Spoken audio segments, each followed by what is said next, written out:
সালামু আলাইকুম। Congratulation mister Nasiruddin Patowari. আমি যেই মুহূর্তে নিউজটা করছি, মুসলিম ভাইয়ের বউয়ের ফোন পাওয়ার পরে ঘুমাইছিলাম, ভাবছিলাম নির্বাচনের দিন আসলে গুজবের কারখানা, কোনটা বিশ্বাস করবো তো কোনটা করবো না। তাহলে কি নাতির কাছেই দাদার পরাজয় ঘটতে যাচ্ছে? সারা বাংলাদেশে যতগুলো নির্বাচনী কেন্দ্র আছে এর মধ্যে ফোকাসেবল সবার কনসেন্ট্রেশন যে কয়েকটা সিটের মধ্যে একটা হচ্ছে মির্জা আব্বাসের ঢাকা ৮ ঐতিহাসিক, আর পাশাপাশি হচ্ছে নাসিরুদ্দিন পাটোয়ারি। আমি মাত্র ১ মিনিট আগে, আপনারা জানেন যে আজকে সারাদিন ভোট হয়েছে, যার যার মতন করে ভোট দিয়েছেন। তো সেখান থেকে ঢাকা ৮ আসনে মতিঝিল, শাহবাগ, রমনা, পল্টন, শাহজাহানপুর এখানে ভোটের ৩টি কেন্দ্রের ফলাফল পাওয়া গেছে। তো ৩টি কেন্দ্র দিয়ে তো আর রেজাল্ট হবে না, বাট ৩টি কেন্দ্রে আমি যদি একটু আপনাদেরকে দেখাই, রেজাল্ট কিন্তু কন্টিনিউ আপডেট হবে। ধানের শীষের মনোনীত দাদা ওরফে মির্জা আব্বাস তিনি ভোট পেয়েছেন আপনার ১২৪২টি। অপরদিকে সাতলা কলি প্রতীকে জাতীয় নাগরিক পার্টির দ্য ব্লুটুথ বয় নাসিরুদ্দিন পাটোয়ারি পেয়েছে ১২৪৯। তবে এইটার মধ্যে কিন্তু রেজাল্ট কানেক্টেড না, মাত্র ৩টা কেন্দ্রের রেজাল্ট আসছে, আরো অনেকগুলো সামনে আসবে। তবে এই ৩টাতে ৭ ভোটে এগিয়ে আছে আপনার নাসিরুদ্দিন পাটোয়ারি।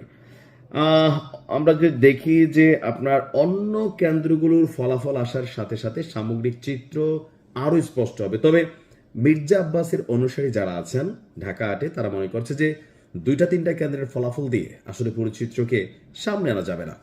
অপরদিকে নাসিরুদ্দিন পাটোয়ারি বলছে যে ঢাকা ৮-এ ভূমিধস বিজয় নাকি শাপলাকড়ি প্রতীকের হবে। আর এছাড়া বাংলাদেশে আজকে যতগুলো জায়গায় নির্বাচন ঘটেছে, আমি সারাদিন অবজারভেশন করছিলাম যে রেজাল্ট কোন দিকে যেতে পারে। যেমন আমাদের কুমিল্লা ৫, কুমিল্লা ৬, এখানে ধানের শীষ, দাড়িপাল্লা কাছাকাছি লেভেলে কিন্তু এখানে বিট করছে। আর বেশিরভাগ অংশেই আমি যতটুকু দেখলাম সামগ্রিক চিত্র, যেহেতু ফ্যান বেস একটা বড়, এখানে লক্ষ লক্ষ মানুষ আমার সাথে কানেক্ট আছেন, এখন পর্যন্ত কিন্তু স্পষ্ট করে বলার সুযোগ নাই যে আসলে এখানে কি মানে বিএনপি আসলে ক্ষমতায় যাচ্ছে নাকি জামাত ইসলাম যাচ্ছে। অনেক আসনে জামাত এগিয়ে আছে, অনেক আসনে আবার বিএনপি এগিয়ে আছে। তবে আজকে সারাদিনের বেশ কিছু জায়গায় বেশ কিছু ঘটনা ঘটেছে। যেমন গতকালকে রাত্রে থেকে আমি দেখলাম যে জামাতের বেশ কিছু ঘটনা চোখের সামনে আসছে, দিনের বেলা আবার বিএনপিরও আসছে। যেমন জামাতের ঝিনাইদহ ৪ আসনে সেখানে আমরা দেখলাম যে মানে ফলাফল কেন্দ্রের যে ফলাফল শিট এটা রেডি করা।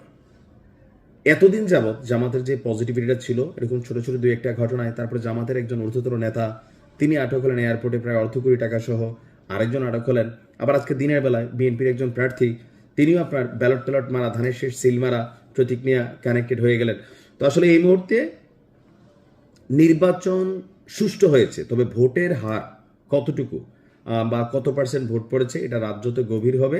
আমি চেষ্টা করবো আপনাদেরকে আপডেট করতে।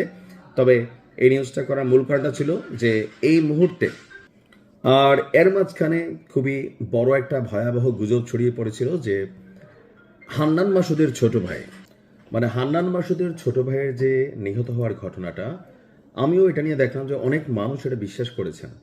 তো সর্বোপরি আমরা দেখলাম যে হান্নান মাসুদের ছোট ভাই বিএনপি নেতাকর্মীদের হাতে নিহত হয়েছে, এই যে খবরটা এটা ছিল গুজব, আসলে ওরকম কোনো ঘটনা ঘটে নাই। তবে খেয়াল রাখতে হবে আজকে নির্বাচনের রাত, ফলাফলের রাত, অনেক গুজব আপনার নিউজ ফিডে আসবে। আপনি কোনো গুজব নিউজ দেখা সাথে সাথে কোনো রিয়াকশন দিবেন না।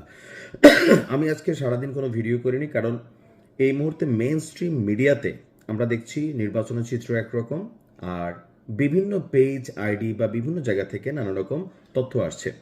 ফলাফল যাই হোক, কেউ কারোর বিরুদ্ধে কোনো রকম কর্মকাণ্ডে লিপ্ত হবেন না, জড়িত হবেন না।